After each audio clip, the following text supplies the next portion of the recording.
Yeah.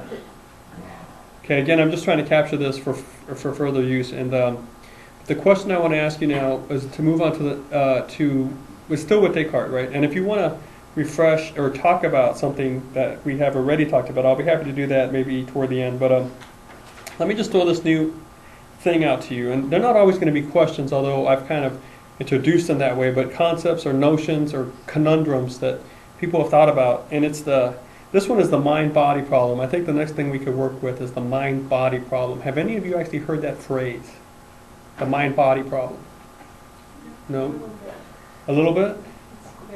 Okay, all right. It's coming from Descartes. And in fact, the idea is before Descartes.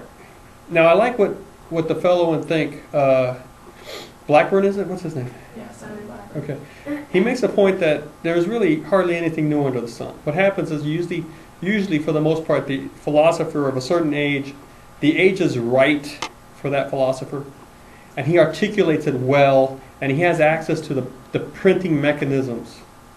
So it's disseminated fairly well, and the idea tips. Okay, so, and it tips and it becomes on everyone's tongue and everyone's mind, it becomes that sort of thing. And we often ascribe it to, well, this philosopher and that. But if you look backwards, you'll find these questions addressed by philosophers that came before and the ancient Greeks. In fact, one respected philosopher in his own right, Alfred North Whitehead, said, all philosophy is basically a footnote from Plato. Now, he said it more eloquently, but that was his point. Anyway, this is an old question, and Descartes was the one who sort of presented it in the right way to people that were ready to listen. Okay, so it got very popular, but it's associated with Descartes. Here it is. It comes to you in many different forms, but I think the best way we can do it is if you could work with me and put your hand out, or we can make a fist like this. That would work better. Okay. Now, on the third time I say it, expand it and open your hand like this. Okay, but on the third time, not the first time, the second, but on the third. Ready? Okay. Open your fingers. Open the fingers. Open the fingers. Okay, now the question is, how did that happen? Because we are now moving into this realm of where is the will? Where's the power that makes? Now, can you explain to me mechanically? Can we come up with an answer for that? Well, we can talk about the muscles, the ligaments, the chemical releases, and release of this chemical and that, chemical reactions, the muscles contracting, expanding, whatever. Anatomically, I think you can explain it on a material level. Now, the word is physicalism, you know, and if all you think is anything that exists, all it is just physical, well, then you might think of it that way. Well, my question to you is then how did you manage to fire it on the third one and not the first one? So there seems to be a realm in you, okay, that receives signs from the outside, external. Now, they could be sensory data, it could be symbols, it could be all sorts of things. But there's something in us that seems to process it and own it.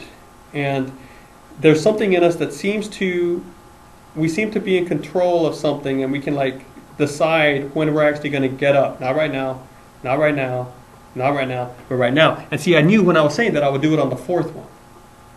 But what is that something? And that something can also take things that are happening up here in this box, or this cube, whatever, it's this ball, this black ball, and it's more often referred to as a black box, like the black box of an airplane recorder. It stores everything, and you just can't get into it unless you have the right code.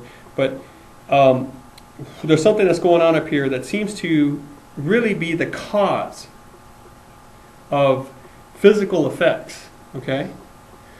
And my question is, how do you know that that's actually happening? And see, Descartes is basically asking the same question. All right, when he bases everything on this one notion that if he thinks, that's proof that he exists. Okay, there are chains of reasoning I'm not going to kind of draw out for us now, but I think it ultimately can be based on that question. Yes, G, what was your comment or question? That kind of answered. I was going to say that Descartes said that since we can think, since God gave us a thinking mind, then something is true. Yeah, Descartes does a funny little thing in the rest of the meditations, which we haven't looked into, and that's he brings back the notion of God. But if you look at what he's actually working on, I don't know if you can do that. I think that he did establish that since in order to be deceived meant, you need to be deceived via thoughts. You have to be the thinking them first before you can think the deceived thought. So I think he really did nail it down that if you are thinking, then you at least have proved to your own satisfaction. Now there's an important phrase that I didn't see come out in Blackburn, but I think you can say to your own satisfaction, you have proved that you exist because you cease to have questions about it. Right? But you still don't know if others exist. All you know is that there is now something that can be deceived. And from that fact, I don't think you can ever work that there is truth outside that does exist. But anyway, let's get back to this question at hand, okay? Let's do it again. Let's do it on the third one. And now this time I want you to think, to try to sense in your body, okay? To try to sense the difference maker. What changes in you that actually opens up the third one? So ready? Open it. Open it. Open it. Did you feel a click? Did you feel a release of chemicals? Did you feel... Okay. I didn't feel anything. But that's just me. But I didn't. Okay. Go ahead. Well, I guess again, I'm probably overthinking it, but it's like something clicks for me, as in my mind is kind of talking to itself. Okay, don't. Okay, now do it. Okay. Okay, but now I'll do it on the fourth one. Ready? Now I'll do it. I'll just do it. You don't have to keep on doing it. Open, open, open, open. Okay, so somehow I changed the mechanism enough, and the mind recognized that right away and decided to delay it to the fourth one. Here's what I'm asking. Okay, let's throw it up here. If I want to move this ball with another physical object, okay, then I'm going to get something, a stick. It's supposed to be a cue stick, or another ball. So this is A, this is a Q, and I'm going to hit this one, right? And I'm going to start action in this. That's going to hit this, okay? But before this connection can be made, there has to be a prior connection, right? And that is the connection between this physical object and this physical object. So if we're staying in the world of physical objects, how does this thing move? There has to be a prior, now this is my hand, thing, grabbing it and pushing it. So there's a physical entity with a physical entity, right? We kind of understand that. And think of a rock slide. It starts with a little pebble, and then it hits someone. There's the first physical interaction that causes other physical interactions, and then you have 3 or 4, and then you have a lot of these causing, and then you eventually, okay. So we understand this chain of events. But what I'm saying is, in the chain of events that we can so clearly understand, it seems that every element is a physical element. Okay. Now, if Descartes is going to go ahead and say that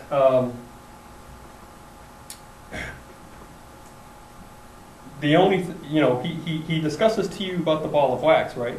Did you read that? Yeah. Okay. This is kind of the same thing, and this is going to lead to another question later. So I didn't really want to bring it in here, but it is connected. So let's just kind of pause this and talk about the ball of wax. The ball of wax idea is, here it is, right? And you can see it, and you can feel it, and it has a certain color. You can thump it and you can hear it. Now put it by the fire, okay? And it changes on you. It's no longer round. It's becoming more of a flat, pull-ish sort of thing, especially if you leave it on there long enough. Or as it's getting to that state, you can shape it. You leave it long enough, it's like a liquid taking the shape of its container, just pulling. The color changes. The feel changes. It's no longer solid, and the temperature changes. The sound that it produces changes. You whack it, you don't get any sound. And he said the color changed too. So his question is, how does he know it's the same ball of wax? Because nothing really that you get from the sensory, right, has remained in that stuff that you now have in front of your fireplace, of your hearth. So why do you think that was the same ball of wax? Now, he's not really seriously entertaining the question in the sense of, do you have doubt? Because we sort of have watched it happen, right? And we are internally convinced that it's the same ball. But he's asking you, what's your warrant for this lack of doubt that you have? Because in this state right now, it has none of the same physical states it had back then. Okay? And that was his way to get to the point where he said, well, I must somehow know the ball of wax, not by sensory data, but by an extrapolation from that. But by it's like sort of intellectual comprehension. Okay, but then he throws that for a loop, and I don't know if you saw this happening, but he said, But then I can't even imagine imagining that, because I don't know all the different shapes that the ball may take. And this is what he was kind of intimidating. You know, you have a ball of wax, right? And then we can say, well, you know, let's put it into a triangular shape. So if you're going to know it by its shape, then you now need to say, well, if these are two the same thing, that this has the potential to be triangular. But then he's going to say, well, let's put it into a rectangular shape. Yeah? If you're defining it by its shape, if you're defining the wax by its shape, then you're just saying that the wax is a shape. Yeah, I guess so. You know, I might be a little loose with my terms defining and describing. Okay, but Descartes is not buying into this. He's just saying, if you think that you know the ball of wax because you knew it always in a certain way, but then you watched it go into this, and you watched it change its forms, and it's getting more triangular, you may be convinced that you still know it even though it has different shapes. You become convinced that, okay, it has the potential to change shapes, but it's still wax. And he's saying, how do you know it? Well, because it can go from triangle to cube, and it can go from cube to oval, and it can go to oval to just a pool on the ground. And he's basically saying, since it can take an infinite number of shapes, and since you can't think an infinite number of thoughts, you can't even know it by the shapes it can take. All right, so because of this sort of process of thinking, he's basically suggesting to you, if the only way you know your body is that you can see it and touch it, and you seem to, seriously, how would you know your body? You see it happening, right? And the question is then that you don't really feel your body in its normal state. You feel pain when it happens and pressure when it happens, but because it happens in a context of other clues, like you see your hands coming together, so your brain knows what to expect, and it may produce that. Or even if you don't want to go that route, you see the evil demon is causing you to feel that. So he's actually saying you can't even really know that your body exists. It too also may be a figment of your imagination. You, in essence, as he comes to believe himself, you are a thinking being, okay? But you have a deeper problem in that even though you are not maybe questioning your existence, you can't even imagine yourself as a thinking being. I mean, seriously, imagine yourself as a thinking being. What do you look like? As soon as you put a shape to it, you have extension. You can't. So since he himself is going to admit you can't even imagine yourself as a thinking being, he has a big question. He knows that he exists, but he doesn't know who I am. Okay? He knows that I am, but not who I am. Or maybe the better question would be what I am. Maybe that would be what am I? Did you have a question? We're kind of starting to take the world in a completely visual aspect. Well, see, he's going to ask you to think of what doing that implies, but he's also suggesting that that's really when you're dealing with physical stuff, that's really what you are limited to. Not just the physical, though, the sensory. Now, the word is empiric. Empiric is data gathered by measurement of a physical thing, okay, or by your senses. So he's basically, you are right in thinking that this kind of really limits our knowledge. And that's not a misinterpretation here. If we're going to deal only with the physical, right, only with the physical, then we are dealing with extension, solidity, color, all that sort of thing, right? Okay. But that could be measured, that can be seen, that can be thumped and heard. Okay. Now he didn't know, he wasn't aware of the levels of physical existence, like the photon or the quark. But the quark. The only way, listen, the only way any scientific theory, so someone might be in a lab thinking about the quark, and the only way that theory of his is ever going to gain validity or hers is if he or she can come up with measurements with a ping on the quark reader. I don't know what they call their tools. But that's how they discovered, that's how they built the case for the photon. That's how they built the case for the neutrino. They literally put a lead-covered box down deep in an abandoned mine, I think in Michigan, way down underneath all that rock, and they had a little sensor. And they gave it a year, and if they could get one bing on that sensor, it had to be a very, very, very small subatomic particle to make it through the rock and the lead. So, you know, what really is happening here with empiric data on the quantum level is that the only way you really can establish that existence is to set up physical measurements that happen down the road. So look, here's a bing or a light flash up, but it wouldn't have flashed up if this collection of atoms had started. And this collection would not have started unless it had another trigger before it with one released atom from a plutonium molecule. And that would have, so they can work backwards and say there has to be this little small thing, right? But it's still empiric in that you're measuring it. So you're dealing with extension. When he's trying to think of his consciousness, like why does he have to make it physical? Why does he have to think he has to imagine it and make it a physical thing in his mind? Well, because, okay, I don't know what Descartes was really believing, right? But you know what he wrote?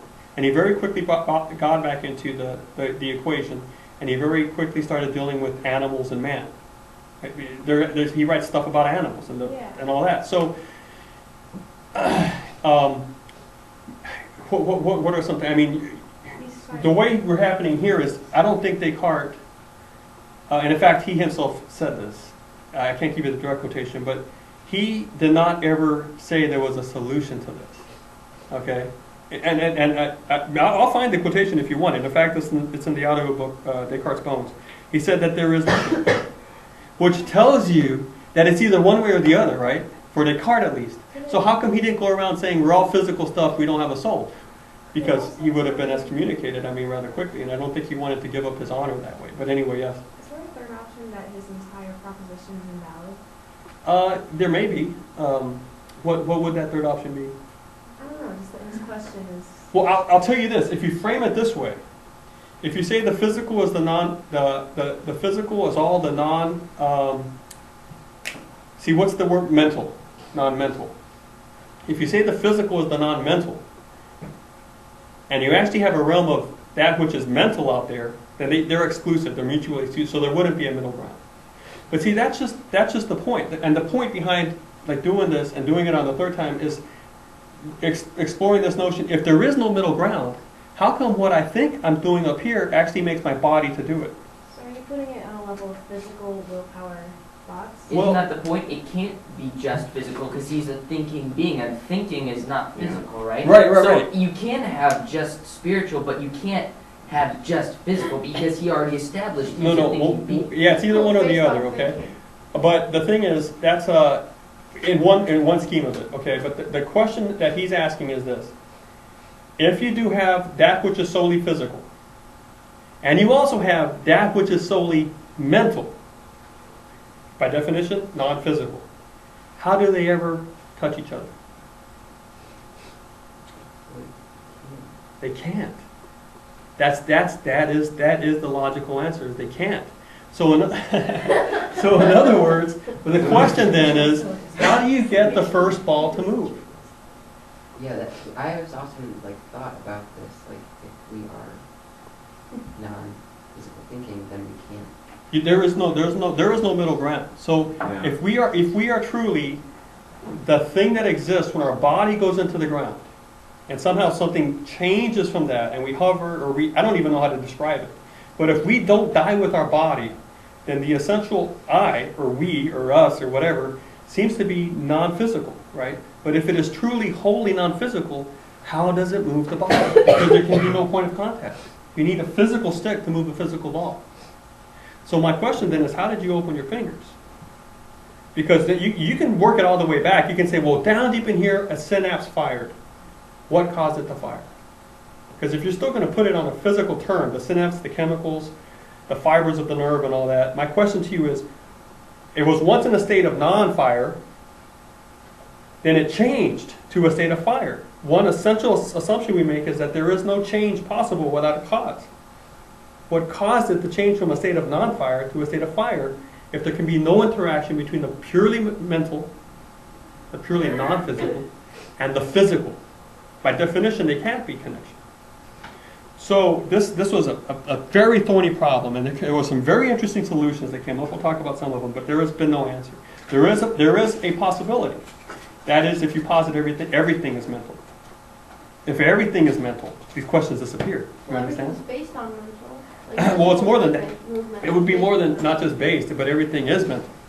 Well, if God made the world, does that mean that the world is mental because he made? Well, okay. Well, let's talk about this quickly. We have to do it. We have to do it carefully here. All right. It's physical. Yeah. We have to do it carefully, but I am under the firm that you have to eventually own these propositions to fully enjoy the benefit of the joy they bring you. So, was there ever a time in God's mind when the world did not exist? Because if you say yes, then you must also admit that there was change in God's mind.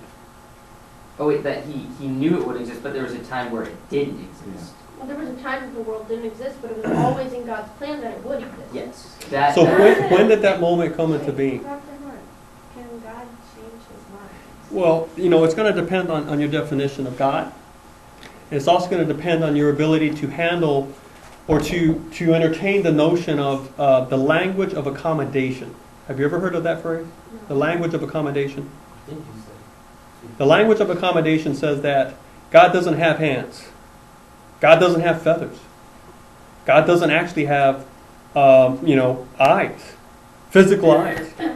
I mean, God the Father. See the idea even in that? 'Cause it says Well, no, but he has decided to create a language in which beings can understand the notion of his all-seeing wisdom. And the language includes a word that says I. But we are still thinking of words in terms of E-Y-E, 3 letters. But you ought to look at a word in terms of anything that exists in this frame. Okay? So then you get the word creating other words. And we are interacting then in a language. This is what people might say that come to a solution to this. Now, I also want to make it clear that I'm not trying to tell you, my job here is not to say this is what I believe. And my job is to represent some possible solutions that are out there. And one solution to say, it's all language. And when it's all language, it can be all mental. Okay? And if it's all mental, you don't have this problem. And you can also explain why natural law can be broken. Because you don't need the physical stick. But if you actually decide to bring in the truly physical, you need a physical stick to move that first ball on the cue stick, on the pull table. And in the realm of the mind where this carries over, the question is, how did you fire that synapse? I mean, seriously, how did you fire it? And you might say, well, I fired it with another chemical. Well, give it a name. Give it thinkotoxin or whatever. Thinkotoxin. Okay, you fired your synapse with thinkotoxin. How did you release the thinkotoxin? I don't think we can answer that question. Well, I guess that would have to be an internal connection between the external soul and the physical body. Well, it's the mind-body problem, isn't it? Yeah. Now, but I want you to consider, can you answer the question that 0 plus 5 is 7? No. Well, can you make a judgment on that statement? 0 plus 5 is 7? False. Yeah. So, although empirically we might not have all the data, if by the nature of the thing we set up our definitions correctly, we might be able to say it's not even worth looking for the data. Because even if you did find thinkotoxin, the next question would be, how did you fire the thinkotoxin? Thinkotoxin prime. Okay, so you found thinkotoxin prime finally. How did you fire the thinkotoxin prime? So in other words, by definition, you need a physical trigger. But how do you have a physical trigger you can pull if you're a mental being? And that's this question. We're out of time. We'll come back. You should think about that. I'll probably have maybe a discussion board going or something to get you to continue on with this sort of notion. But I